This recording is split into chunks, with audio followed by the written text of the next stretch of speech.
کچھ باتیں ہیں جو میں سوچ رہا تھا کہ آپ کی زبانی میں سنوں. بتائیے ہمارا ہیرو کون ہے؟ بولیے ہمارا ہیرو کون ہے؟ محمد صلی اللہ علیہ وسلم ہمارے نبی اور ہمارے رسول ہے کہ نہیں ہے؟ ہے نا؟ کیا نماز ابھی بوڑھے ہو گئے ہو، بوڑھوں کی طرح نمازی بن گئے، بوڑھے کی طرح داڑھی رکھ لیے. بہت سے نوجوانوں کو ہمارے بہت سے لوگ بہکاتے ہیں اس طرح کی باتیں کہہ کر. ابھی سے ایک دم بالکل تسبیح تحلیل اور ٹوپی اور داڑھی لے کر کے پڑ گیا، لگ رہا بوڑھا ہو گیا. ارے ابھی کرنے کا بہت عمر ہے، ابھی کرنے کی کافی عمر ہے. ایک فتنہ ہے نوجوانوں کے لیے. اس طرح کی بات کوئی اگر بزرگ بڑا کرتا ہے، ایک نمبر کا وہ فتین ہے. ہمیں ان کی بات پہ نظر نہیں ڈالنی ہے. جانتے ہیں بڑی خوشی کی بات ہے کہ آج ہمارے اردو جواب کی جتنے نوجوان کمل غنی، جاویدہ ناگا پڑا، رحمان کاٹھی ان کے علاوہ اور بھی ادھر ادھر سے آئے ہوں گے. یہ لوگ ایک دینی جذبہ، دین کی تبلیغ ہو سکے، قرآن و حدیث کی اشاعت ہو سکے، بس یہی مقصد ہے.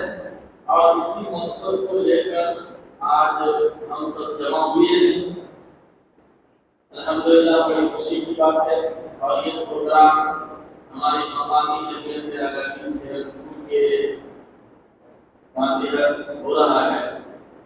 اس میں فعال ہمارے نوجوان ہیں، اللہ تعالیٰ ان کو جزائے خیر دے. آمین. تو اور کچھ میں تمہید نہ مانتے ہوئے پروگرام کا میں آغاز کرنا چاہتا ہوں، کیونکہ صرف 1 گھنٹہ رہ گیا ہمارے پاس پروگرام کے لیے. اور ہمارے خصوصی مقرر کی حیثیت سے فضیلت الشیخ جناب مولانا علی فیض احمد اللہ تشریف فرمائیں. تو آج کے اس پروگرام کا آغاز قرآن کریم کی تلاوت سے ہو. اس کے لیے میں محمد عمران کو سلمہ کو دعوت دوں گا موصوف آئے اور چند آیات قرآن کریم کی تلاوت کریں. بسم اللہ الرحمن الرحیم والصلاة والسلام علی رسول اللہ اما بعد. اعوذ باللہ من الشیطان الرجیم. بسم اللہ الرحمن الرحیم. وَيَوْمَ يَعَضُّ الظَّالِمُ عَلَى يَدَيْهِ يَقُولُ يَا لَيْتَنِي اتَّخَذْتُ مَعَ الرَّسُولِ سَبِيلًا يَا وَيْلَتَى لَيْتَنِي لَمْ أَتَّخِذْ فُلَانًا خَلِيلًا لَقَدْ أَضَلَّنِي عَنِ الذِّكْرِ بَعْدَ إِذْ جَاءَنِي وَكَانَ الشَّيْطَانُ لِلْإِنسَانِ خَذُولًا. وعن أبي هريرة رضي الله تعالى عنه قال رسول الله صلى الله عليه وسلم من حسن إسلام المرء تركه ما لا يعنيه. رواه الترمذي وقال هذا حديث حسن.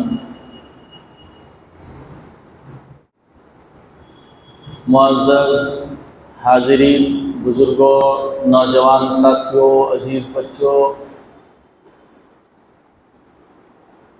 ابھی تمہیدی طور پر میں نے شروع ہی میں کہا تھا کہ یہ ہمارے ان چند نوجوانوں کی طرف سے پروگرام رکھا گیا ہے جو دین کا جذبہ رکھتے ہیں اور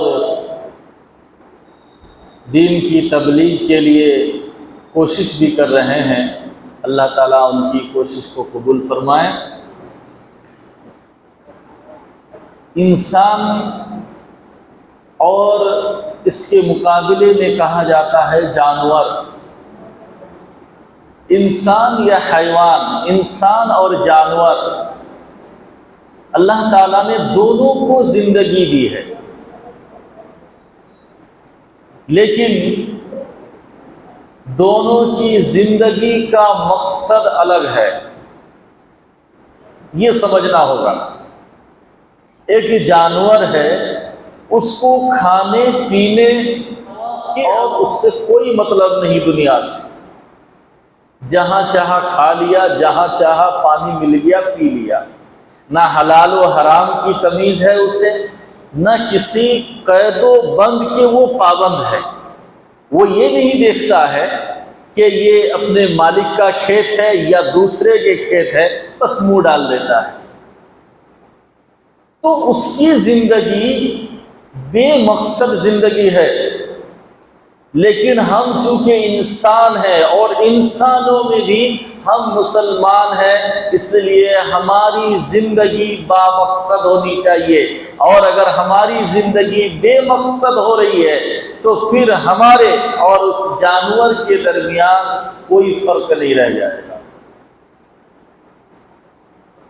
تو اپنی زندگی کو با مقصد بنانا ہوگا۔ آج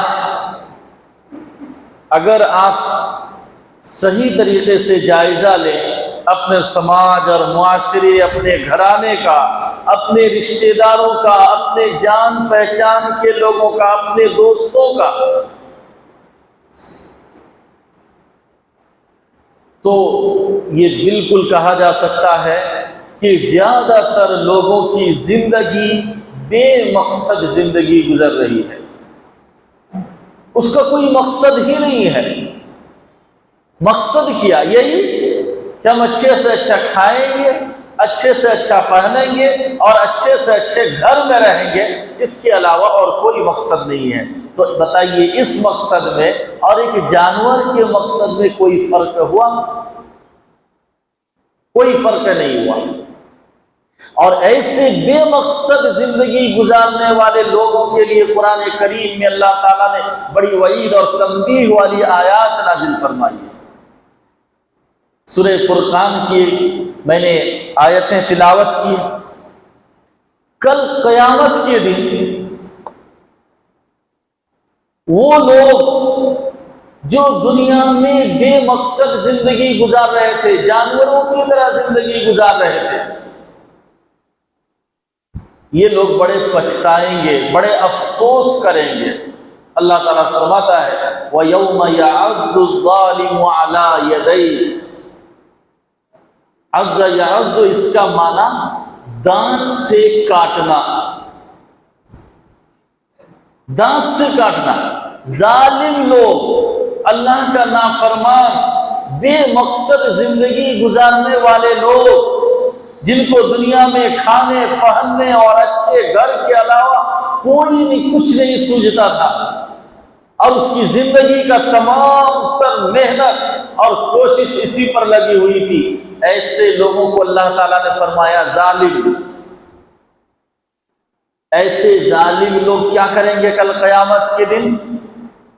علی یدیہ، یعض الظالم علی یدیہ، اپنے ہاتھوں کو، اپنے انگلیوں کو اپنے دانتوں سے کاٹیں گے، چبائیں گے۔ کیوں؟ وہاں افسوس ہوگا کن لوگوں کو دیکھ کر، بامقصد زندگی گزارنے والے لوگوں کو دیکھ کر کہ وہ آج اللہ تعالیٰ کی اتنی نعمتوں میں ہیں، وہ جنت میں ہیں، ان کے لیے جنت کی اتنی نعمتیں ہیں، اور ایک ہم بدقسمت،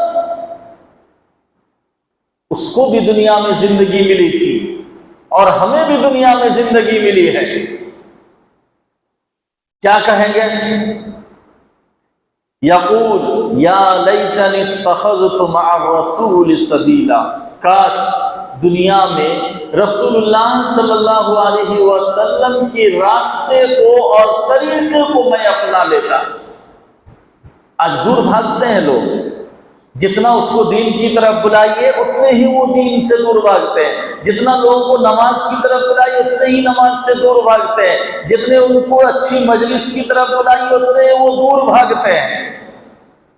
لیکن کل قیامت کے دن وہ اپنے انگلیوں کو، اپنے ہاتھوں کو اپنے دانتوں سے کاٹتے ہوئے کہیں گے کاش میں دنیا میں رسول کا طریقہ اپنایا ہوتا، نیک لوگوں کا طریقہ اپنایا ہوتا، ان کی مجلسوں میں میں بیٹھتا، ان کے ساتھ وقت گزارتا، ان کے ساتھ میں دین کا کام کرتا، دین کی تبلیغ کرتا اور واعظ و نصیحت کی باتیں سنتا۔ آج ایسے لوگوں سے آدمی دوستی نہیں کرتا ہے، غلط لوگوں کے چکر میں پڑ جاتے ہیں اور اپنی دنیا بھی اور آخرت بھی تباہ کر لیتے ہیں۔ آگے اللہ تعالیٰ فرماتا ہے وہ مجرم کہے گا یا ویلتا لیتنی لم اتخذ فلانا خلیلا، کاش میں دنیا میں فلاں آدمی کو اپنا دوست نہ بنایا ہوتا، اس کی دوستی نے آج مجھے جہنم میں پہنچا دیا، اس کی دوستی نے مجھے برباد کر دیا، میرا دین، میرا ایمان، میرا عقیدہ، میرا اخلاق، میرے روپے، پیسے، دھن دولت سب کچھ برباد کر دیا۔ ایسا ہوتا کہ نہیں ہوتا ہے؟ آدمی غلط دوست کے چکر میں پڑ کر غلط چیزوں کا عادی بن جاتا ہے۔ ایک اچھا خاصا لڑکا، دو چار اس کے محلے کے غلط دوست ہو گئے، غلط ساتھی مل گئے، کل تک وہ گٹکا نہیں کھا رہا تھا، اب دیکھا جا رہا ہے کہ وہ کھانے لگا، کل تک وہ صحیح اخلاق کا تھا، اب اس کی بد اخلاقی پر وہ اتر آیا ہے، کل تک وہ نماز پڑھتا تھا، غلط صحبت اور غلط دوستی کی وجہ سے وہ نماز بھی چھوڑنے لگا۔ ایسا ہوتا کہ نہیں ہوتا ہے؟ بولیے، زور سے بولیے، دیکھتے کہ نہیں دیکھتے ہیں آپ؟ کیا کہے گا کل قیامت کے دن؟ جس دوست کے چکر میں پڑ کر آپ نے اپنا دین برباد کیا، آپ نے اپنا اخلاق برباد کیا، آپ نماز سے دور ہوئے، آپ گناہوں کے عادی ہوئے، آپ بدکاری کرنے پر آمادہ ہوئے۔ دنیا میں تو بڑا مزہ آ رہا تھا، کل قیامت کے دن کہے گا کاش میں فلاں آدمی کو اپنا دوست نہ بنایا ہوتا، اس سے میں دوستی نہ کرتا۔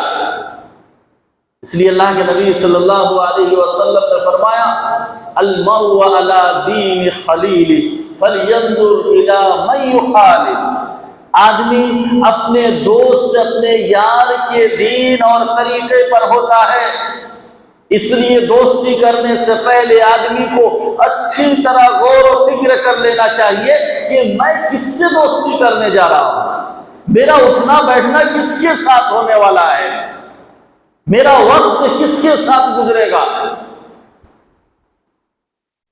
آگے اللہ تعالیٰ فرماتا ہے کہ یہ مجرم کہے گا لقد اضلنی عن الذکر بعد اذ جاءنی، میرا تو اس دوست نے مجھ کو اللہ کی یاد سے، نصیحت سے، نماز سے، روزے سے، اچھی مجلسوں سے مجھے دور کر دیا، گمراہ کر دیا، مجھے بہکا دیا۔ وہ دوست نہیں تھا، حقیقت میں وہ شیطان تھا جو دوست کی شکل میں تمہاری زندگی میں آیا تھا، دوست بن کر۔ آگے اللہ تعالیٰ فرماتا ہے وَكَانَ الشَّيْطَانُ لِلْإِنسَانِ خَذُولًا، اور شیطان تو چاہتا ہی ہے کہ انسان کو دنیا میں بھی رسوا کرے اور آخرت میں بھی رسوا کیا جائے۔ خیر، یہ تو ہمارے نوجوانوں کے لیے اور ان لوگوں کے لیے جو اب تک غلط دوستی کیے ہوئے ہیں یا غلط لوگوں کے ساتھ اپنا رشتہ جوڑا ہوا ہے یا ان لوگوں کے ساتھ اٹھنا بیٹھنا ہو رہا ہے، ان لوگوں کے لیے تنبیہ ہے۔ ہم مسلمان ہیں، ہماری جوانی ہو، ہمارا بچپنا ہو، ہماری جوانی ہو، ہمارا دھیر عمر ہو، ہمارا بڑھاپا ہو، اسلام کے مطابق گزرنا چاہیے۔ ہمارے نوجوانوں میں اور غیر مسلم نوجوانوں میں فرق ہونی چاہیے۔ آج تو ہمارا سر شرم سے جھک جاتا ہے، ہمارے وہ نوجوان جو باہر کام کے لیے جاتے ہیں، سال، 1.5 سال، 2 سال کے بعد جب واپس آتے ہیں تو شکل و صورت سے نہیں لگتا ہے کہ یہ مسلمان ہے، عجیب ڈھنگ کا بال رکھ لیتے ہیں، ہاتھ میں کڑا پہن لیتے ہیں، گلے پہ چین پہن لیتا ہے، اور نعوذ باللہ اس سے بڑھ کر میں نے کچھ نوجوانوں کو دیکھا وہ کان میں بالیاں تک پہن لیتے ہیں۔ کیا کرنے جا رہے ہیں آپ؟ اب دنیا کے کس خطے میں رہتے ہیں؟ آپ جہاں کام کرتے ہیں کیا وہاں مسلمان نہیں ہیں؟ وہاں مسجدیں نہیں ہیں؟ وہاں کے سارے مسلمان اسی ڈھنگ اور اسی طرز پر زندگی گزارتے ہیں؟ کیا کر رہے ہیں آپ؟ ایک وقت تھا کہ ہمارے مسلمان نوجوانوں کو دیکھ کر لوگ اشش کرتے تھے، رشک کرتے تھے کہ کتنے اچھے اخلاق کا ہے، اس کا وضع قطع حلیہ کتنا اچھا ہے، یہ کتنا دیندار ہے۔ آج وہ ساری سوچ ہم سے ختم ہو گئی، اس فکر کا ہم نہیں رہے۔ ایسے نافرمان، ایسے بے مقصد زندگی گزارنے والوں کے لیے اللہ تعالیٰ ایک جگہ اور فرماتا ہے، یوم تقلب وجوہہم فی النار یقول یا لیتنا اطعنا اللہ واطعنا الرسول۔ ایسے نوجوان، ایسے لوگ جو اللہ کی نافرمانی کرتے ہوئے زندگی گزارتے ہیں، کل قیامت کے دن ایسے لوگوں کا انجام کیا ہوگا؟ جہنم، ان کو جہنم میں ڈالا جائے گا۔ اللہ تعالیٰ فرماتا ہے یوم تقلب وجوہہم فی النار، اس دن کو یاد کرو جس دن ایسے لوگوں کو جہنم میں بھنا جائے گا، ان کے سروں کو، ان کے چہروں کو۔ وجوہہم کا لفظ استعمال کیا، اس کا معنی ہے چہرہ، وجوہ، کیوں؟ یہی وہ چہرہ ہے جس کو چمکانے کے لیے ہمارے نوجوان کیا کرتے ہیں؟ صبح شام بلیڈ چلاتے ہیں، فیس واش کراتے ہیں، مختلف قسم کے کریم استعمال کرتے ہیں۔ کیوں؟ اس کی زندگی کا کوئی اور مقصد ہی نہیں ہے۔ اللہ تعالیٰ نے خاص طور پر اس کا ذکر کیا اور فرمایا کل قیامت کے دن ان کے چہروں کو جہنم میں الٹ پلٹ کیا جائے گا۔ جیسے آگ میں گوشت بھونتے ہیں تو اس کو دے کر چھوڑ نہیں دیتے، اس کو پلٹتے رہتے ہیں، اس طرف ہو گیا ہے تو دوسری طرف پلٹ دیتے ہیں۔ ایسے ہی اللہ تعالیٰ ایسے لوگوں کے چہروں کو جہنم میں الٹ پھیر کرے گا۔ اس وقت کیا کہیں گے لوگ؟ یقولون یا لیتنا، کہیں گے کاش اطعنا اللہ واطعنا الرسول، کاش دنیا میں ہم اللہ اور رسول کی بات مان لیتا تو آج ہمیں یہ دن دیکھنا نہ پڑتا۔ بھاگیے، اگر اعلان کیا جاتا ہے کہ 10 منٹ کے لیے بیٹھیے، 5 منٹ کے لیے بیٹھیے، فلاں مولانا صاحب ایک حدیث سنائیں گے، تقریر کریں گے، اللہ اور رسول ہی کی باتیں ہوگی، ہمارے پاس وقت نہیں رہتا ہے، اٹھ کر اتنی تیزی کے ساتھ بھاگتے ہیں کہ نعوذ باللہ اس کو کس چیز سے ہم مثال دیں، ایسا لگتا ہے کہ کوئی مجرم جیل سے نکل کر بھاگ رہا ہے۔ اس دن کل قیامت کے دن کہیں گے یا لیتنا اطعنا اللہ واطعنا الرسول، کاش دنیا میں ہم اللہ اور رسول کی اطاعت کر لیتے۔ خیر، اس طریقے کی بہت ساری اور بھی آیتیں ہیں۔ آج کیا کرتے ہیں ہمارے نوجوان؟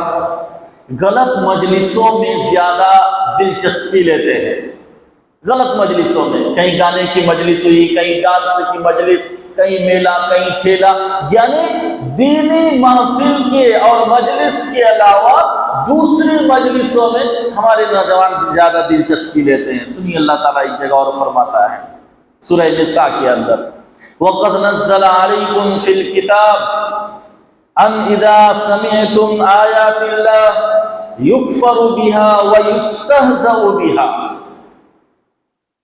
غور سے سنیے، اللہ تعالیٰ فرماتا ہے وَقَدْ نَزَّلَ عَلَيْكُمْ، اے امت محمدیہ غور سے سنو، تم پر کتاب میں یہ حکم نازل کیا گیا ہے کہ جب تم سنو، کیا سنو؟ دین کے ساتھ، شریعت کے ساتھ، قرآن کے ساتھ، اللہ کے احکام کے ساتھ استہزاء کیا جا رہا ہے، مذاق کیا جا رہا ہے، انکار کیا جا رہا ہے۔ انکار نہیں ہے، ایک گانے کی محفل ہے، کیا قرآن میں گانے سننے کی اجازت دی گئی ہے؟ نہ منع کیا گیا ہے؟ بولیے، قرآن میں اللہ تعالیٰ نے گانا سننے کا حکم دیا، نہ گانا سننے سے منع کیا ہے۔ بولتے کیوں نہیں ہیں؟ منہ کھولیے۔ قرآن میں اللہ نے گانا سننے کا حکم دیا ہے نہ گانا نہ سننے کا حکم دیا ہے؟ صحیح کہہ رہے ہیں نا؟ ایک دم پکا، اچھی بات۔ اللہ تعالیٰ فرماتا ہے کہ تم پر قرآن میں یہ آیت، یہ حکم نازل کیا گیا ہے کہ جہاں تم دیکھو کہ دین شریعت کے ساتھ مذاق کیا جا رہا ہے، مذاق نہیں ہے، اذان ہو رہی ہے اور ہمارے نوجوان کان کے اندر وہ ڈال کر سنتے ہیں، کیا کہتے ہیں اس کو؟ ہیڈ فون کہتے ہیں، ایئر فون کہتے ہیں، اور ابھی تو نیا نکلا ہے، کیا کہتے ہیں اس کو پتہ نہیں۔ بتائیے کیا سننا تھا ان کو؟ حدیث میں ہے جب مؤذن اذان دے تو تم اذان کا جواب دو، اس کے بعد درود شریف پڑھو اور اذان کی بعد والی دعا پڑھو۔ کل قیامت کے دن جب سب انسان پریشان ہوں گے تو اللہ کے نبی صلی اللہ علیہ وسلم کی شفاعت کا اور سفارش کا مستحق ہوگا وہ انسان۔ اذان کا جواب دیتے ہیں، بڑے سے بڑے موبائل لے کر گانا سنتے ہیں، کان میں ڈالے ہوئے ہیں۔ اللہ تعالیٰ کیا فرماتا ہے سنو، جہاں تم دیکھو ایسی مجلس، جہاں تم دیکھو ایسا محفل، فلا تقعدوا معهم، اللہ فرماتا ہے ان کے ساتھ نہ بیٹھو۔ ان کے ساتھ بیٹھو گے تمہاری بھی نماز جائے گی، تمہارا بھی دین اور ایمان خراب ہوگا، تمہارا بھی اخلاق برباد ہوگا۔ فلا تقعدوا معهم، ان کے ساتھ نہ رہو، ان کے ساتھ نہ بیٹھو۔ حتی یخوضوا فی حدیث غیری، جب تک وہ اس کے علاوہ دوسرے کام میں نہ لگ جائے تب تک اس کی مجلس میں تم نہ بیٹھو۔ اگر تم بیٹھ گئے انکم اذا مثلہم، اگر تم ان کے ساتھ رہ گئے اس بری محفل میں، اس غلط مجلس میں، اس گانے کی محفل میں، اس برے دوست کے ساتھ جو نماز چھوڑ کر بیٹھا ہوا ہے، اللہ تعالیٰ فرماتا ہے انکم اذا مثلہم، تب تو تم انہی جیسے ہو گئے، تم بھی ویسے ہی ہو گئے۔ تو بری مجلس میں نہ جاؤ، نہ ان کا ساتھ دو، نہ ان کا تعاون کرو، بلکہ انہیں سمجھاؤ کہ یہ غلط چیز ہے۔ اللہ تعالیٰ آگے فرماتا ہے ان اللہ جامع المنافقین والکافرین فی جہنم جمیعا، اللہ تعالیٰ ایسے منافقین اور کافروں کو جہنم میں جمع فرمائے گا۔ یعنی ایسی صفت والے انسان کو اللہ تعالیٰ نے مومن اور مسلمان نہیں فرمایا، یہ کافروں والی حرکت ہے، یہ منافقوں والا کام ہے، یہ منافقوں کی صفت ہے کہ کسی مجلس میں اللہ اور اس کے رسول کے خلاف باتیں ہو، اس کے خلاف کوئی کام کیا جائے۔ آگے چلتے ہیں، آج ہم وقت گزاری کرتے ہیں کہاں؟ گلیوں میں، چوراہے پر، راستے پر، کسی دکان پہ اڈا بازی کر دیتے ہیں اور گٹکا کھا کر نعوذ باللہ اس راستے پر اتنا تھوکتے ہیں کہ ایک پاک انسان اس پر گزرتے ہوئے تکلیف محسوس کرتا ہے، جبکہ حدیث میں ہے کہ ایمان کا ادنا درجہ کیا ہے؟ اماطۃ الاذى عن الطریق، راستے سے تکلیف دہ چیز کو ہٹا دو۔ ہٹا تو نہیں سکتے ہیں آپ، اوپر سے اور آپ راستہ کو گندا کر رہے ہیں، دروازے پر، گیٹ پر تھوک رہے ہیں ایک غلط کھا کر، نعوذ باللہ۔ اللہ کے نبی صلی اللہ علیہ وسلم نے صحابہ کو اس کام سے روکا کہ بلا وجہ کسی جگہ اڈا بازی مت کرو، خاص طور پر کسی کی دکان پہ، سڑک پر، چوراہے پر، راستے میں، گلی میں۔ کیوں منع فرمایا؟ آنے جانے والوں کو تکلیف ہوگی، آنے جانے والوں کو تکلیف ہوگی۔ حضرت لوط علیہ السلام کے بارے میں اللہ تعالیٰ نے ایک جگہ فرمایا وَلُوطًا آتَيْنَاهُ حُكْمًا وَعِلْمًا وَنَجَّيْنَاهُ مِنَ الْقَرْيَةِ الَّتِي كَانَتْ تَعْمَلُ الْخَبَائِثَ إِنَّهُمْ كَانُوا قَوْمَ سَوْءٍ فَاسِقِينَ۔ کیا فرمایا؟ اور لوط کو ہم نے حکم اور علم عطا کیا، جلیل القدر نبی پیغمبر حضرت لوط علیہ السلام، اور ہم نے ان کو نجات دیا اس آبادی سے، اس گاؤں سے جس گاؤں کے رہنے والے تعمل الخبائث، بہت غلط کام کیا کرتے تھے، بہت غلط حرکت کیا کرتے تھے۔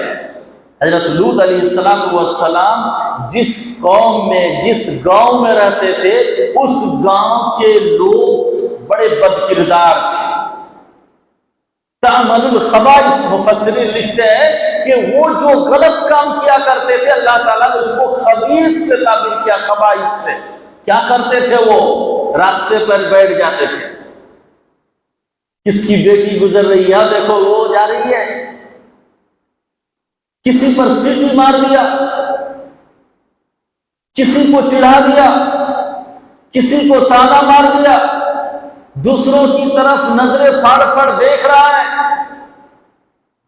یہ وہ بری عادتیں ہیں جو قوم لوط کے اندر پائی جاتی تھی، اور جس کی بنیاد پر اللہ تعالیٰ نے اس قوم کو ہلاک کیا، تباہ کیا۔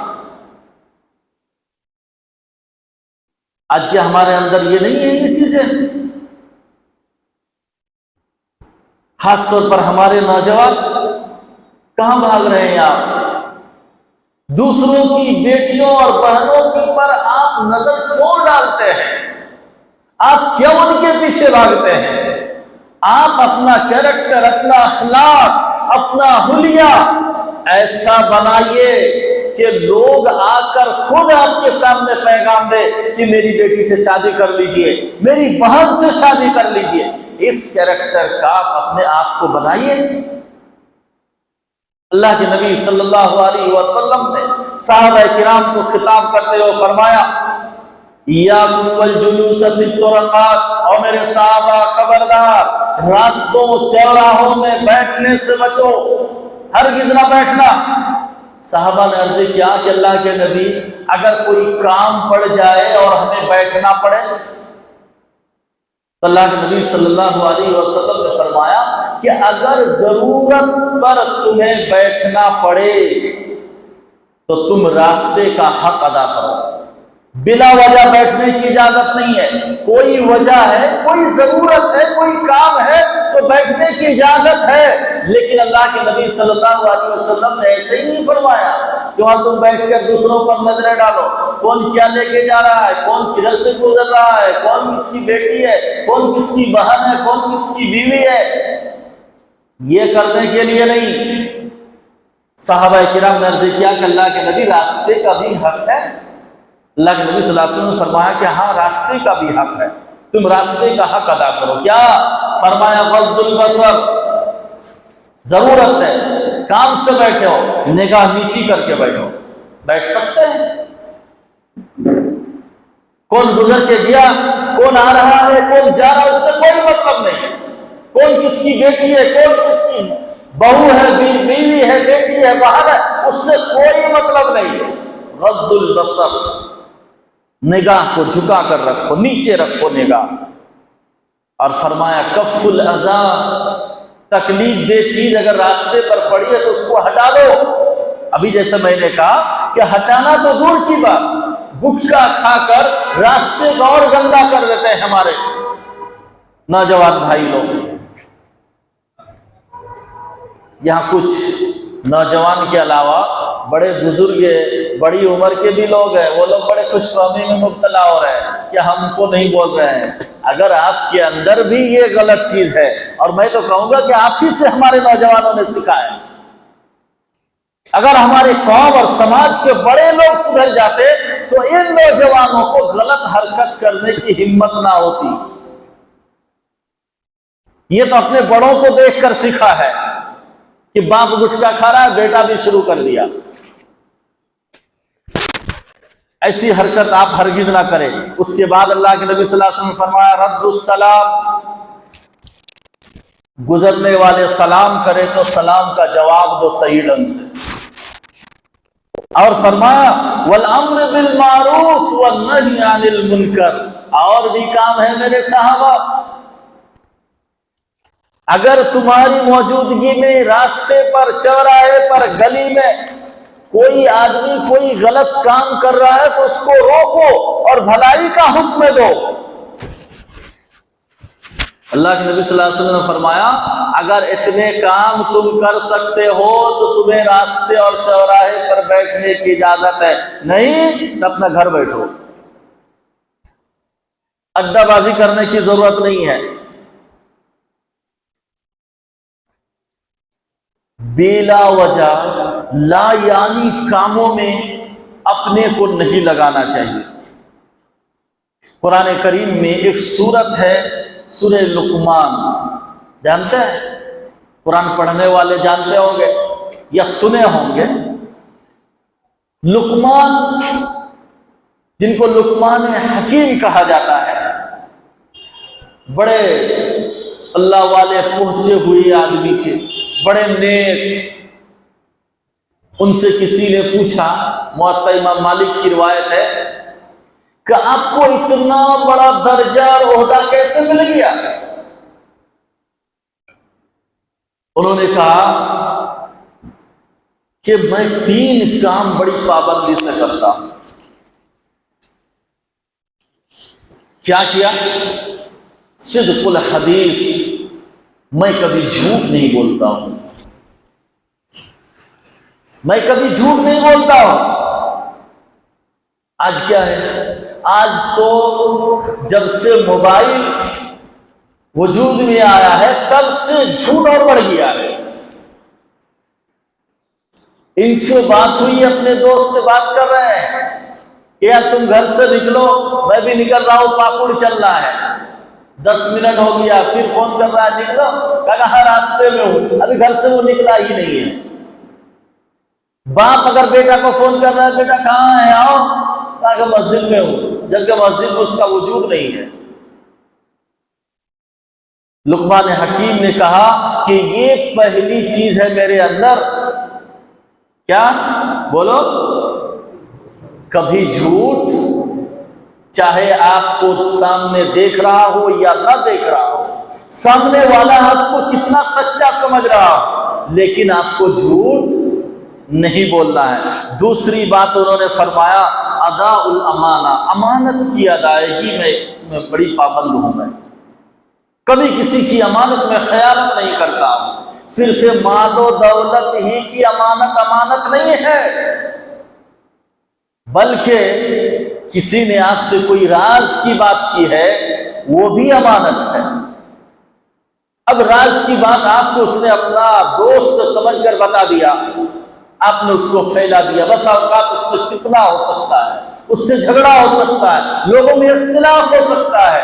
اس لیے انہوں نے کہا ادا الامانہ، یہ دوسری صفت میرے اندر ہے کہ میں کبھی کسی کی امانت میں خیانت نہیں کرتا ہوں۔ اور تیسری اور آخری چیز سنیے، وَتَرْكُ مَا لَا يَعْنِينِي، جس کام سے، جس چیز سے میرا کوئی مقصد نہیں ہے میں اس کے پیچھے نہیں پڑتا ہوں، اس کے پیچھے میں نہیں پڑتا ہوں۔ جیسے میں شروع ہی میں کہا کہ آج ہم میں سے اکثر کی زندگی گزر رہی ہے بے مقصد چیزوں کے پیچھے۔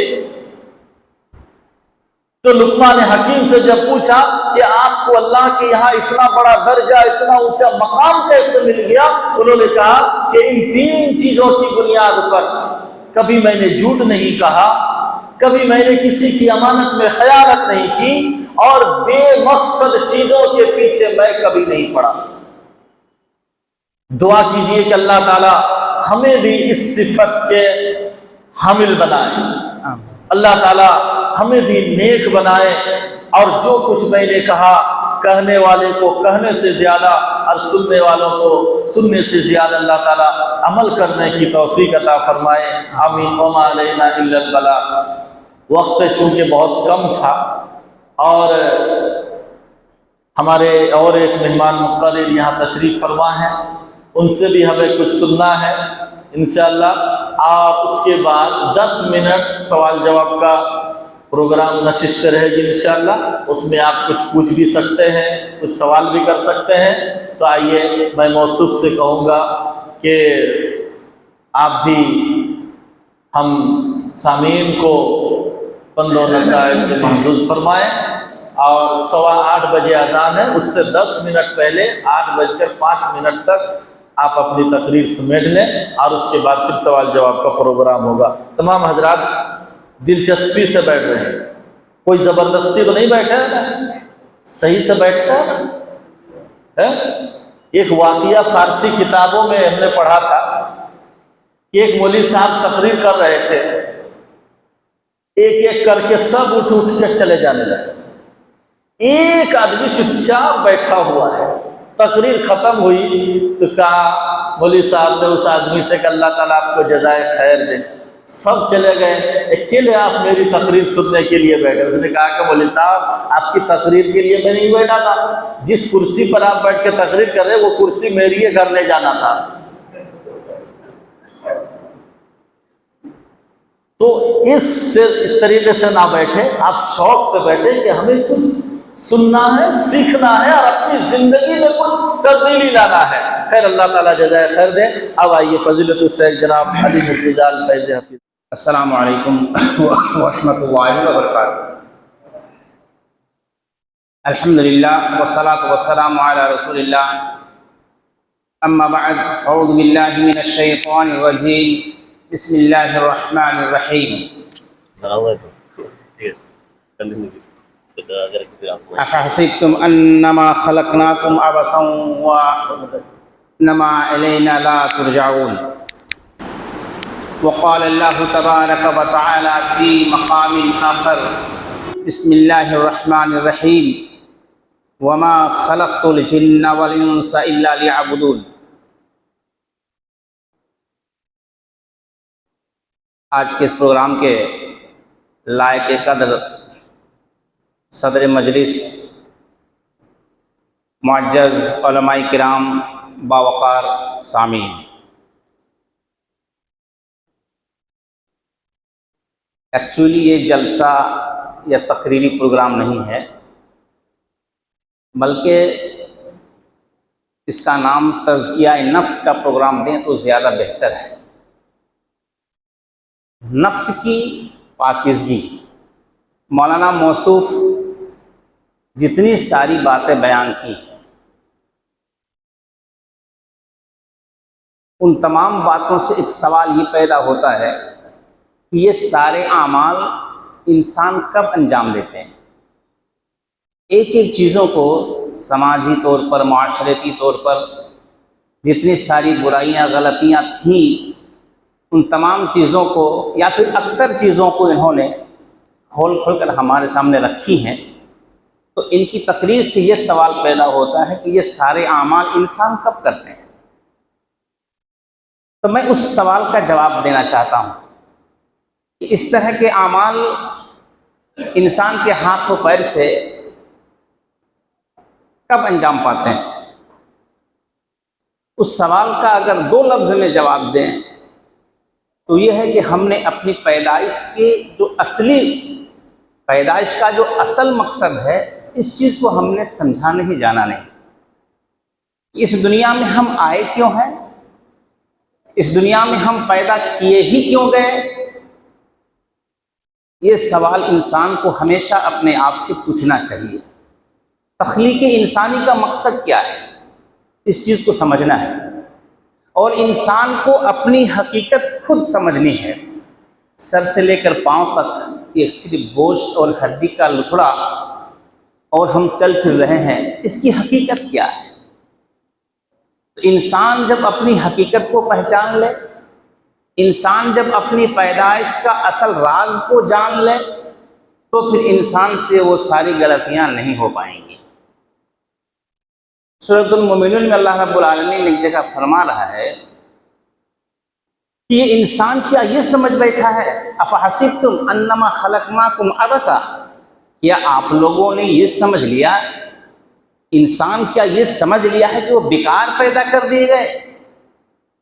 وَأَنَّكُمْ إِلَيْنَا لَا تُرْجَعُونَ، اور تم لوگ ہماری طرف لوٹ کر نہیں آؤ گے؟ اللہ یہ سوال کر رہا ہے انسان سے۔ اللہ رب العالمین یہ سوال رکھ رہا ہے کہ کیا انسان یہ سمجھ لیا ہے کہ وہ بیکار پیدا کیا ہے، فالتو بلا مقصد، اس کو یہاں رکھتے ہیں۔ اب ہم لوگ اپنی پریکٹیکلی زندگی میں آپ سے ہم سوال کرتے ہیں، دنیا میں کوئی بھی انسان کوئی بھی کام بے مقصد نہیں کرتا، ہر کام کے پیچھے ایک مقصد ہوتا ہے، ایک ارادہ ہوتا ہے، اور بغیر مقصد کے جب کوئی کچھ کام کرتا ہے تو اس کی وضاحت ہو چکی ہے کہ وہ انسان کی خاصیت نہیں ہے۔ مقصد کے ساتھ کام کرنا یہ انسان کی خاصیت ہے۔ مثلا جب انسان سے جب کوئی چیز بے مقصد حاصل ہوتی ہے تو اس چیز کو ہم پھینک دیتے ہیں۔ ابھی ہم برسات کا موسم ہے، ٹالی کا گھر ہے، ایک ٹالی لگائے ہیں، ابھی اس ٹالی سے پانی ٹپک رہا ہے، سوراخ ہے۔ اب کیا کیے ہیں، اس ٹالی کو ہم نکال کے پھینک دیتے ہیں اور پھر دوسری ٹالی ہم وہاں پر لگاتے ہیں۔ اب اس ٹالی کو ہم یا تو چوہے کی بیل میں، کسی گڈھے میں، کہیں کیچڑ اگر ہے تو وہاں پر پاؤں رکھ کے گزریں گے، اس پر پاؤں رکھ کے جائیں گے تو وہاں پر برسات کے موسم میں ڈال دیتے ہیں۔ اب یہ سوال یہ ہے کہ ایک ٹالی بڑی عزت کے ساتھ ہمارے سر کے اوپر تھی، ہم نے اس کو اپنے سر کا تاج بنا کے رکھا تھا دھوپ اور برسات سے بچنے کے لیے، لیکن وہ ٹالی چونکہ پھٹ گئی، وہ ٹالی چونکہ ٹوٹ گئی، اس لیے وہ ٹالی سر سے ہم نے اس کو اتار کے پاؤں کے نیچے ڈال دیا۔ چونکہ جس مقصد کے لیے ہم نے اس کو لگایا تھا وہ مقصد اس سے فوت ہے، وہ مقصد اس سے ختم ہے، اس لیے اب ہم نے اس کو وہاں سے نیچے اتار دیا ہے۔ تو انسان یا جو کوئی بھی اگر اپنے مقصد تخلیق پیدا کرنے کے مقصد کو اگر نہ سمجھے تو پھر انسان سے چپ ہو جائے گی، انسان سے غلطیاں ہو جائیں گی۔ تو اللہ رب العالمین نے اس انسان کو، ہمیں اور آپ کو بہترین شکل و صورت میں پیدا فرمایا ہے۔ اچھا، اشرف المخلوقات، جتنے دنیا میں مخلوق ہے تمام مخلوقات میں سب سے اشرف، لقد خلقنا الانسان فی احسن تقویم، پیدائش کے اعتبار سے سب سے بہترین شکل و صورت میں انسان کو بنایا ہے۔ اور میں تفصیل میں نہیں جاؤں گا کہ کیسے انسان کی تخلیق ہوئی، کہاں سے نطفہ، پھر مضغہ، پھر علقہ، یہ 40 دن کے مرحلے میں اللہ رب العالمین نے ہمیں پیدا فرمایا ہے۔ یعنی ماں کے پیٹ میں جب نطفہ جاتا ہے تو پھر 40 دن کے بعد پھر اور ایک صورت، پھر 40 دن کے بعد اور ایک صورت، پھر اللہ رب العالمین 120 دن کے بعد انسان کی شکل و صورت ڈال دیتا ہے۔ اس لیے مسئلہ یہ ہے کہ ماں کے پیٹ سے کوئی بچہ 4 مہینے کا حمل اگر ساقط ہو جائے، 3 مہینے کے بعد 4تھا مہینہ میں جب کوئی کسی ماں کے پیٹ سے بچہ گر جائے تو پھر اس کا حکم نافذ ہو جاتا ہے۔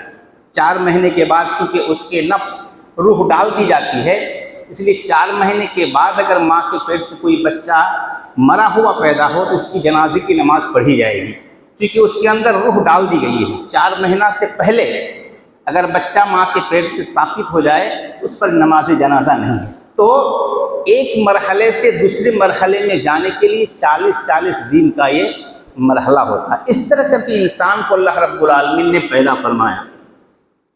تو ایک انسان اپنی حقیقت کو جان لے اور یہ صرف اپنے آپ سے سوال کر لے کہ ہماری پیدائش کا مقصد کیا ہے، ہماری پیدائش کا اصل مقصد کیا ہے، اس چیز کو انسان جان لے۔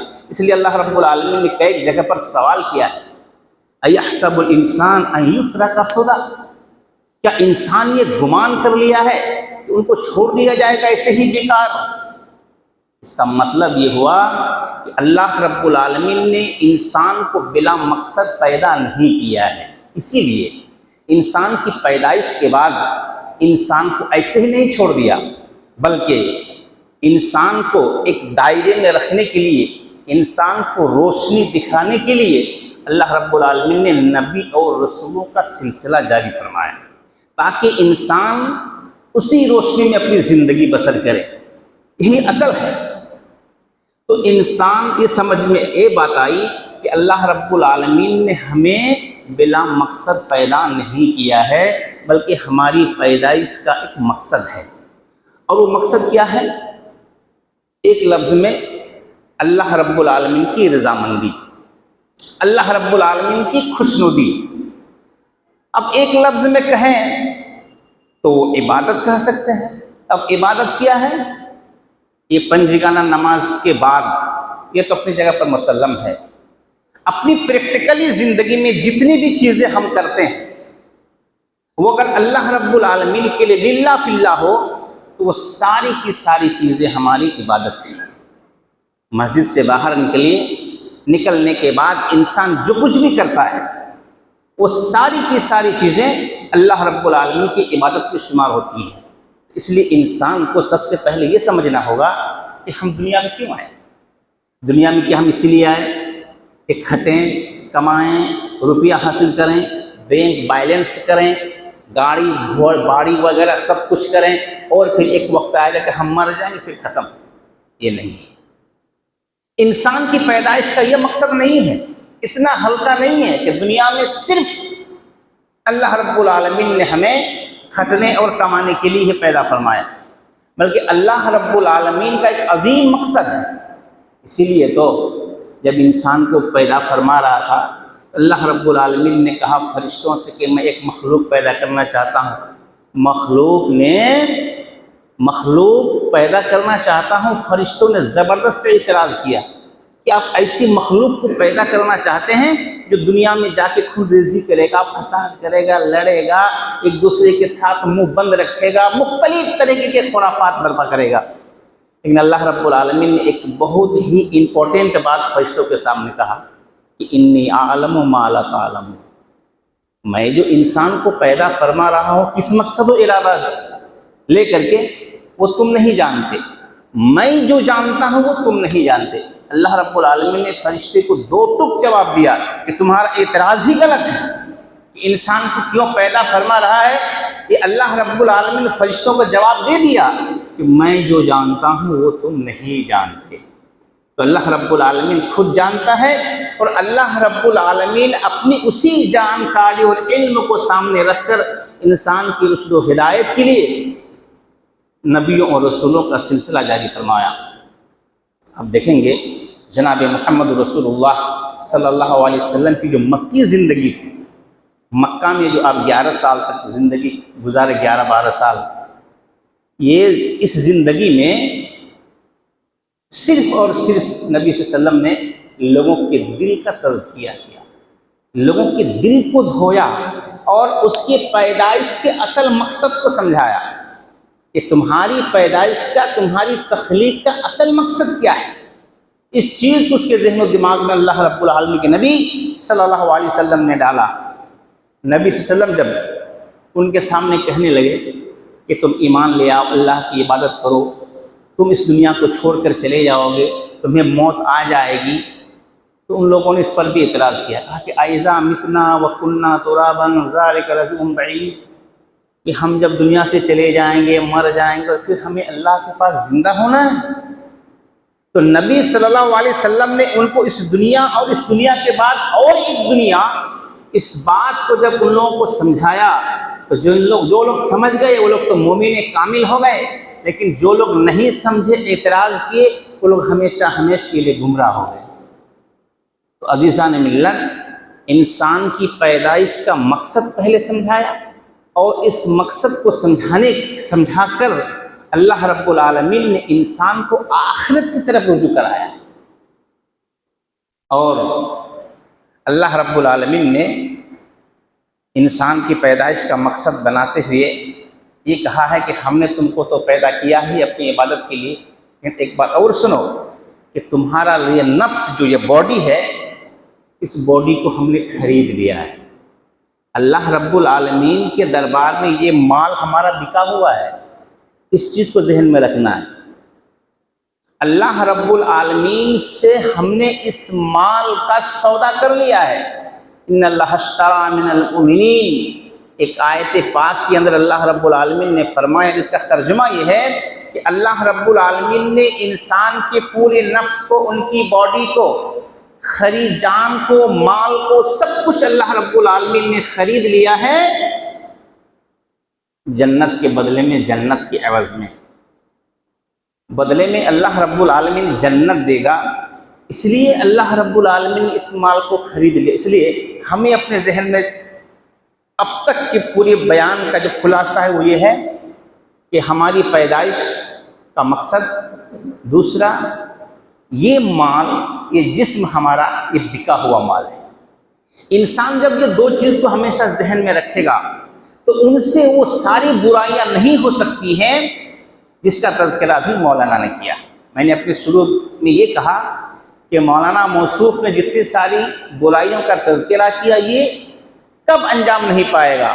یہ اس وقت انجام نہیں پائے گا کہ وہ برائیاں ہم سے اس وقت انجام نہیں پائیں گی، یا ہم وہ برائیاں اس وقت نہیں کریں گے جب ہم یہ سمجھ لیں کہ ہمارے پیدائش کا مقصد کیا ہے، اور یہ جسم، یہ باڈی یہ ہمارا اپنا نہیں ہے بلکہ یہ اللہ رب العالمین نے خرید لیا ہے، یہ بکا ہوا مال ہے.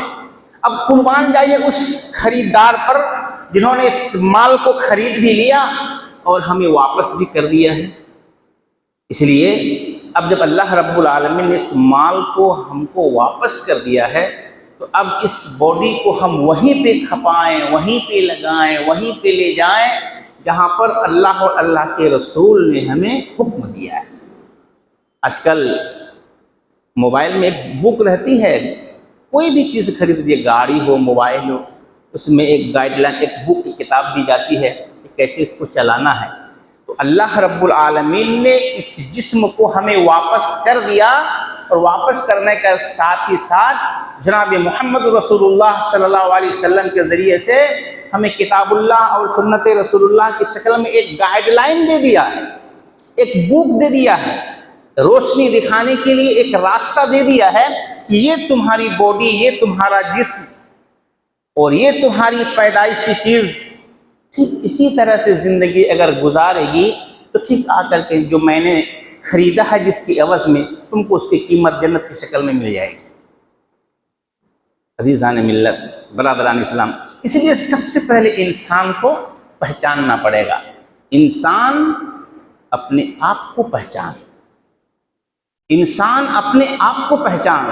اس لیے انسان نے اپنے آپ کو پہچانا نہیں، جس کی وجہ سے ہم آج غلط راستے پہ جا رہے ہیں، بے راہ روی کے شکار ہیں. ہم ان برائیوں کا ذکر نہیں کریں گے، وہ ساری کی ساری برائیاں کا تذکرہ ہو چکا ہے. میں یہ کہنے جا رہا ہوں کہ وہ برائیاں ہم سے کب انجام نہیں پائیں گی، تب انجام نہیں پائیں گی جب ہم اپنے مقصد کی اصل حقیقت کو جان لیں کہ ہماری پیدائش کا جو مقصد ہے، اصل مقصد ہے، وہ یہ ہے کہ اللہ رب العالمین کی رضامندی، اللہ رب العالمین کی خوشنودی. بزرگان دین، اللہ رب العالمین نے انسان کی پیدائش کا اور ایک بہترین مقصد ذکر کیا ہے. سورہ ملک کی ابتدائی آیت کو پڑھیے، خلق الموت والحیات لیبلوکم ایکم احسن عملا. اللہ رب العالمین نے پیدا کیا موت کو اور حیات کو، زندگی اور موت. موت اور زندگی یہ دو چیز کو اللہ رب العالمین نے پیدا فرمایا ہے لیبلوکم، تاکہ تمہاری آزمائش کرے. ایکم احسن عملا، کہ تم میں سے کون بہترین کام کرتا ہے، کون بہترین ورک کرتا ہے، کون بہترین عمل کرتا ہے. عمل یہ عربی ہے، اردو میں اس کو کام کہہ لیجیے، انگریزی میں اس کو ورک کہہ لیجیے. اس لیے اپنی عملی زندگی، اپنی ورکنگ لائف میں ہم اس باڈی کو کہاں کہاں کھپاتے ہیں، یہ دیکھنے والی بات ہے. تو یہ زندگی اور موت کو اللہ رب العالمین نے بنایا آزمائش کے لیے، جانچ کے لیے. تو اب ہمارا یہاں پر آنے کا جو مقصد ہے یہ واضح ہو گیا کہ ایک آزمائش ہے، ایک امتحان ہے، ایک جانچ ہے. اللہ رب العالمین اس دنیا کے اندر ہمیں اس لیے بنایا کہ اللہ رب العالمین ہمیں پرکھے گا، ہمیں جانچے گا کہ ہم اپنی زندگی کو کیسے کاٹ رہے ہیں، کیسے کما رہے ہیں. اور اس امتحان کے لیے اللہ رب العالمین نے یہ قرآن اور حدیث ہمارے سامنے رکھ دیا ہے کہ اب ان دونوں چیزوں کو سامنے رکھ کر ہم اپنی لائف، ہم اپنی زندگی اسی کے مطابق گزارنے کی کوشش کریں گے، کیونکہ سوال ہی ہم ہی سے ہوگا. اللہ رب العالمین کی بہت سارے مخلوقات اس دنیا کے اندر، لیکن سوال و جواب کسی سے نہیں ہے، سوال و جواب صرف انسان سے ہے۔ اچھا، جو اور حیوانات ہیں، جو اور دیگر جانور ہیں، ان میں اور ہم میں فرق یہ ہے کہ ہم بول سکتے ہیں اور ہم سمجھ سکتے ہیں، ہمارے پاس عقل ہے۔ دوسرا جو جانور ہے، دوسری جو مخلوق ہے، وہ تو سن سکتی ہے، لیکن ان کے پاس نہ صحیح عقل ہے، نہ ان کے پاس بولنے کی طاقت ہے۔ تو ان کے پاس اپنی اپنی بولی ہو سکتی ہے، لیکن یہ عقل اور شعور صرف اور صرف انسان کے پاس ہے۔ اس لیے آزمائش بھی انسان ہی کی ہوگی، امتحان بھی انسان ہی کا ہوگا۔ اس لیے ہماری پیدائش کا ایک مقصد کیا ہو گیا؟ آزمائش۔ اب آزمائش کیا ہے؟ دنیا کی تمام چیزیں، دنیا کی تمام چیزیں ہیں۔ اب پھر سوال ہوگا کہ جب اللہ رب العالمین نے انسان کو عبادت کرنے کے لیے بنایا تو دنیا کی اتنی برائیاں کیوں ہیں؟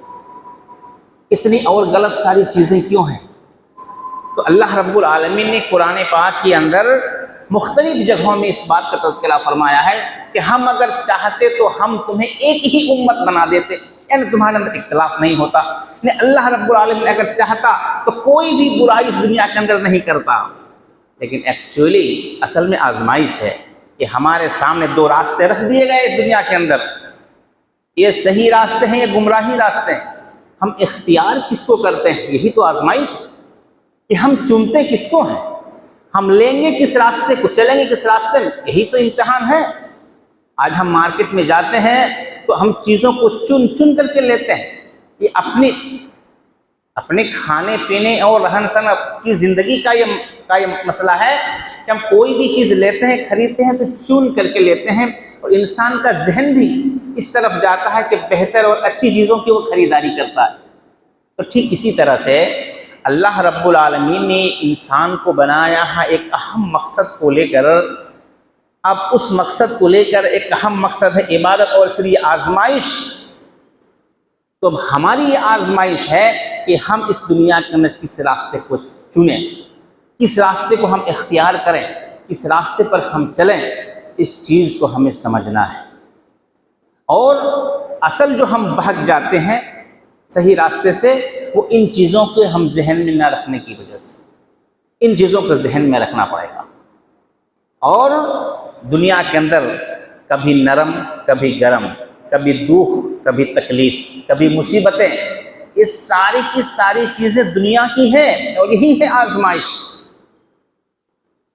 صحابہ کرام کی زندگی کو آپ اگر دیکھیں گے، جیسا کہ میں نے کہا کہ کئی سال نبی صلی اللہ علیہ وسلم نے ان کے صرف دل کو بدلا مکی زندگی میں، تو آپ ان کی زندگی کو دیکھیے گا، کتنی پریشانی، کتنی تکلیف ان کی زندگی میں آئی، لیکن ان کا ایک ہی مقصد تھا کہ یہ دنیا تو آج ہے، ختم ہو جائے گی، اصل مقصد تو آخرت ہے، اصل مقصد، اصل چیز تو ہمیں آخرت میں ملے گی۔ اس لیے دنیا کی دکھ، تکلیف، مصیبت کو ان لوگوں نے کچھ نہیں سمجھا کہ یہ سب تو آزمائش ہے، یہ سب تو جانچ ہے اللہ رب العالمین کی طرف سے، اور اس چیز کو بھول جائیں گے۔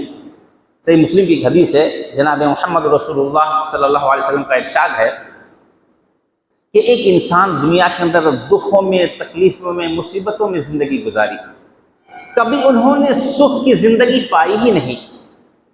آخرت میں اللہ رب العالمین جب اس کو جنت دے گا، جنت دینے کے بعد جنت میں اس کو ڈبو دے گا، اٹھائے گا، پوچھے گا بتاؤ کہ تم نے کبھی مصیبتیں دیکھی ہیں؟ کہ نہیں اللہ رب العالمین، ہم نے کبھی مصیبت دیکھی ہی نہیں۔ تو وہ ہے آخرت کی زندگی، انسان دنیا کی اس مصیبت کو بھول جائے گا، اور دنیا میں جو سکھ، چین اور بہت سے آسائش سے زندگی گزاری، آخرت میں جب جہنم کی ایک تپش اس کو ملے گی، پھر ان سے سوال ہوگا کہ کیا تم نے کبھی سکھ، چین دیکھا؟ کہا کہ نہیں، میں نے زندگی میں کبھی سکھ اور چین دیکھا ہی نہیں۔ تو برادران اسلام، میرا بولنے کا جو اصل مقصد ہے، میرے کہنے کا یا پھر آج کی مجلس کا جو اصل لب لباب ہے، وہ یہ ہے کہ انسان اپنے آپ کو پہچانے، انسان اپنی پیدائش کو پہچانے، انسان اس دنیا میں آنے کے اصل مقصد کو پہچانے۔ اس دنیا کے بارے میں کہا گیا ہے کہ انسان دنیا میں کیسے زندگی گزارے گا۔ کن فی الدنیا کأنک غریب او عابر السبیل، کہ تم دنیا میں ایسے ہی رہو یا تم دنیا کو ایسے ہی جانو جیسے کہ تم ایک اجنبی شخص ہو، یا پھر تم راہ چلتا ہوا مسافر ہو۔ اب ہم کو یہاں سے پاکڑ جانا ہے، 20 کلومیٹر کا فاصلہ ہمیں طے کرنا ہے، بائک سے جا رہے ہیں، جاتے جاتے ہم کہیں پر رک گئے، دیکھتے ہیں کہ 2 آدمی لڑ رہا ہے یا کسی سے ہماری بحث ہو جاتی ہے، ہم کیا کہتے ہیں؟ ارے چھوڑو، چلنا ہے۔ کہاں چلنا ہے؟ مقصد پاکڑ ہے۔ یعنی جتنا بھی بڑا کام رہے، جتنی بھی بڑی چیز رہے، ہم اس میں پھنستے نہیں ہیں، چلے جاتے ہیں۔ تو اس دنیا کے اندر ہم راہ چلتا مسافر ہیں، ہم آئے ہیں ایک مقصد کے لیے، ہمارا مقصد ہے آخرت میں جنت کا حصول۔ تو ایک راہ چلتا ہوا مسافر جس طرح راستے میں کسی بھی چیز کا ڈسٹرب نہیں کرتا، کدھر بھی دھیان نہیں لگاتا، بلکہ اپنے راستے اور اپنے چلنے کی طرف دھیان لگاتا ہے، ٹھیک ایک انسان کو اسی طرح زندگی گزارنی چاہیے۔ جو اپنا اصل ٹارگٹ ہے، اصل ہدف ہے، اس اصل ہدف کو حاصل کرنے کے لیے دنیا کے مختلف جھمیلوں اور جھنجھٹوں میں نہ پڑتے ہوئے، اور اللہ اور اللہ کے رسول کی اطاعت فرما برداری کا جو راستہ ہے، جو جنت کی طرف لے جاتا ہے، اسی کی طرف ہمارا بھرپور دھیان ہونا چاہیے، بھرپور ہماری نظر ادھر ہی ہونی چاہیے۔ یہ ہے انسان کی تخلیق کا اصل مقصد، اور جب اس اصل مقصد کو ہم سمجھ لیں گے تو پھر ہم سے نہ گناہ ہوگا، نہ ہم سے پاپ ہوگا۔ میں کسی بھی گناہ، کسی بھی پاپ کا ذکر نہیں کرتا ہوں، ایک مسلمان ہونے کے ناطے گناہ اور پاپ کو ہم اچھی طرح سے سمجھتے ہیں۔ تو برادران اسلام، بزرگوں، نوجوانوں، عزیز بچوں، آپ لوگوں سے گزارش ہے کہ ہماری پیدائش کا اصل مقصد، اس چیز کو ہم سمجھیں۔ تو کئی باتیں ہم نے بیان کی، تمام باتوں کا خلاصہ اور لب لباب یہ ہے کہ ہماری پیدائش کا اصل مقصد ہے عبادت، اصل مقصد ہے امتحان، اور ہماری جو حقیقت ہے وہ حقیقت بس یہی ہے کہ ہم ایک نطفہ اور ایک مٹی سے ہم بنائے گئے ہیں، اور جب انسان اپنی حقیقت کو پہچان کر زندگی گزارتا ہے تو اللہ رب العالمین اسی انسان کو فرشتوں سے افضل قرار دیتا ہے، فرشتوں سے یہ انسان بہتر ہو جاتا ہے جب انسان اپنی حقیقت کو پہچان کر کے چلتا ہے۔ برادران اسلام، عزیز بچوں، اس لیے ضرورت اس بات کی ہے کہ ہمیں اپنی پیدائش کے اصل مقصد کو سمجھنا پڑے گا، اور اس دنیا کے اندر ہمارا آئیڈیل اور ہمارا نمونہ جناب محمد رسول اللہ صلی اللہ علیہ وسلم ہیں۔ آج کل ایک بات کا اور اشارہ کر دوں کہ آپ کے منوبل کو توڑنے کے لیے، آپ کے منوبل کو نیچے دکھلانے کے لیے طرح طرح کا فتنہ دنیا کے اندر آ گیا ہے۔ آپ کو ماڈرن کے نام سے، آپ کو جدت کے نام سے، آپ کو اور طریقے سے آپ کو بہکانے کی کوشش کی جائے گی۔ اس لیے جب بھی کبھی آپ کو اس طرح کی کہیں دعوت کی، کیا نماز ابھی بوڑھے ہو گئے ہو، بوڑھوں کی طرح نمازی بن گئے، بوڑھے کی طرح داڑھی رکھ لیے، بہت سے نوجوانوں کو ہمارے بہت سے لوگ بہکاتے ہیں اس طرح کی باتیں کہہ کر، ابھی سے ایک دم بالکل تسبیح تحلیل اور ٹوپی اور داڑھی لے کر کے پڑ گیا، لگ رہا بوڑھا ہو گیا۔ ارے ابھی کرنے کا بہت عمر ہے، ابھی کرنے کی کافی عمر ہے، ایک فتنہ ہے۔ نوجوانوں کے لیے اس طرح کی بات کوئی اگر بزرگ بڑا کرتا ہے، ایک نمبر کا وہ فتین ہے، ہمیں ان کی بات پہ نظر نہیں ڈالنی ہے۔ جانتے ہیں جناب محمد رسول اللہ صلی اللہ علیہ وسلم کے دربار میں انس بن مالک کو اس کی ماں 10 سال کی عمر میں، معمولی عمر میں، نبی صلی اللہ علیہ وسلم کی خدمت کے لیے لا کے رکھ دیا، اور 10 سال جناب محمد رسول اللہ صلی اللہ علیہ وسلم کی خدمت وہ انس بن مالک رہ گئے، نبی علیہ السلام کا خادم بن کر۔ آپ بولیں گے کیا ان کی بھی زندگی کے لیے آزادی نہیں تھی؟ ان کا بھی لائف نہیں ہے، ان کی زندگی نہیں تھی کہ نبی صلی اللہ علیہ وسلم کے چکر میں وہ پڑ گئے؟ اس لیے میرے بھائیوں، کبھی کبھی نوجوانوں کو ورگلاتے ہیں کہ مولویوں کے چکر میں مت پڑو، جمعیت والوں کے چکر میں مت پڑو، ان کے بہکاوے میں مت آ جاؤ، تمہاری ساری آزادی چھین لی جائے گی، تم سے ہماری عیش چھین لیا جائے گا، تم سے تمہارا فلا ابھی تم ہو انجوائے کرنے کا زمانہ ہے۔ یہ سب آج کی بھاشا ہے، زبان ہے۔ ابھی انجوائے کرنے کا زمانہ ہے، تو انجوائے کرنے کا ٹائم تم سے چھین لیں گے، تو یہ سب فتین ہیں، یہ سب شیطانی راستے ہیں، یہ سب شیطانی بہکاوے ہیں، اس سے ہمیں بچنے کی ضرورت ہے۔ برادران اسلام، باتیں بہت تھیں لیکن مختصر سنا یہ زیادہ بہتر ہے۔ تمام باتوں کا خلاصہ لب لباب یہ ہے کہ ہمیں اپنی پیدائش کا مقصد سمجھنا ہے کہ ہماری ایک بہت بڑی آزمائش ہے، اور اس دنیا کے بعد ہمیں اور ایک دنیا میں جانا ہے، اس لیے اس دنیا کی تیاری ہمیں اسی دنیا میں کر لینی ہے، تب ہم اس دنیا میں کامیاب ہو پائیں گے۔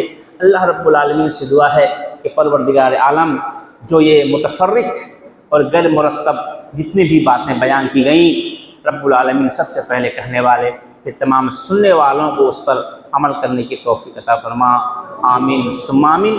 تقبل یا رب العالمین۔ اقول قولی ھذا استغفر اللہ لی ولکم ولسائر المسلمین۔ السلام علیکم وبرکاتہ۔ میرے نوجوان ساتھیوں، کچھ باتیں ہیں جو میں سوچ رہا تھا کہ آپ کی زبانی میں سنوں۔ بتائیے ہمارا ہیرو کون ہے؟ بولیے، ہمارا ہیرو کون ہے؟ محمد صلی اللہ علیہ وسلم، ہمارے نبی اور ہمارے رسول ہے کہ نہیں ہے نا؟ ایک دم پورا ایمان ہے، پورا یقین ہے، اس میں کسی قسم کا کوئی شک نہیں، کیونکہ شک کریں گے تو پھر ہم مسلمان نہیں رہیں گے۔ تو ہم کو اس مسلمان ہو کر رہنا ہے، اپنے ایمان کو بھی بچانا ہے۔ اس لیے ہمارا ہیرو جب آپ سے پوچھا جائے تو آپ کیا کہیں گے؟ کون ہے؟ جب ہمارا ہیرو محمد صلی اللہ علیہ وسلم ہے تو آج دنیا والے کسی ہیرو کو اپنا آئیڈیل مانتے ہیں۔ وہ جیسے لباس پہنتا ہے اس کی طرح وہ بھی لباس پہننے لگتا ہے، وہ جیسے بال رکھتا ہے اس کی طرح وہ بھی بال رکھنے لگتا ہے، اور کہتا ہے کہ میں اس کا بڑا فین ہوں۔ کہتا کہ نہیں کہتا ہے؟ تو اب بتائیے، جب ہمارا ہیرو اللہ کے نبی محمد صلی اللہ علیہ وسلم ہے تو پھر ہم آپ کی سیرت پڑھیں گے کہ آپ کیسا کپڑا پہنتے تھے، آپ کیسے بال رکھتے تھے، آپ کیسے چلتے تھے، آپ کی داڑھی کیسی تھی، آپ کا چہرہ کیسا تھا۔ ہر چیز میں ہم آپ کی جب نقل اتاریں گے تو ہم کس کے فین ہوں گے؟ اور یہی کام آئے گا۔ آئی بات سمجھ میں؟ اگر ہم ایک طرف دعویٰ کر رہے ہیں کہ ہم اللہ کے نبی سے محبت کر رہے ہیں، لیکن ہم دوسرے کی نقل اتار رہے ہیں، دوسرے کی طرف ہم دیکھ رہے ہیں، تو پھر انجام بہت برا ہوگا۔ کیسے؟ ایک جوان لڑکا جا رہا ہے، اس کے پیچھے ایک لڑکی جا رہی ہے، یہ لڑکا بار بار پیچھے مڑ مڑ کر دیکھ رہا ہے، پھر جا رہا ہے، پھر مڑ کر دیکھ رہا ہے، پھر جا رہا ہے۔ وہ لڑکی قریب آ گئی اور کہنے لگی کہ مجھے دیکھتے ہو؟ کہا کہ ہاں، تم سے مجھے بڑی محبت ہو گئی ہے۔ کہا کہ بیوقوف، میری خوبصورتی پر تم مر رہے ہو، میرے پیچھے میری ایک بہن آ رہی ہے، وہ مجھ سے زیادہ خوبصورت ہے۔ اب یہ لڑکا فوراً اس سے اپنی نظر ہٹا کر پھر ادھر دیکھنے لگا۔ وہ لڑکی چپل نکال کر اس کے گال پہ دیا، 2 چپل، کہ اگر میری خوبصورتی پر تو مر رہا تھا، مجھ سے محبت کر رہا تھا، تو محبت کا تقاضا یہ تھا کہ تم کسی دوسرے کی طرف نہ دیکھتا۔ آج ہے ایسا؟ ایک طرف ہم کہہ رہے ہیں کہ اللہ کے نبی سے ہمیں بڑی محبت ہے، دوسری طرف ہم دوسروں کو اپنا نقل، دوسروں کو اپنا جو ہے آئیڈیل مان رہے ہیں، اس کی نقالی ہم کر رہے ہیں۔ ایک طرف کہہ رہے ہیں کہ اللہ کے نبی سے ہمیں محبت، اور بال رکھے ہوئے ہیں کیسے ہیں؟ تیرے نام۔ ایک طرف ہم کہہ رہے ہیں کہ اللہ کے نبی سے ہمیں محبت ہے، لیکن ہماری داڑھی کیا ہے؟ وراٹ کوہلی،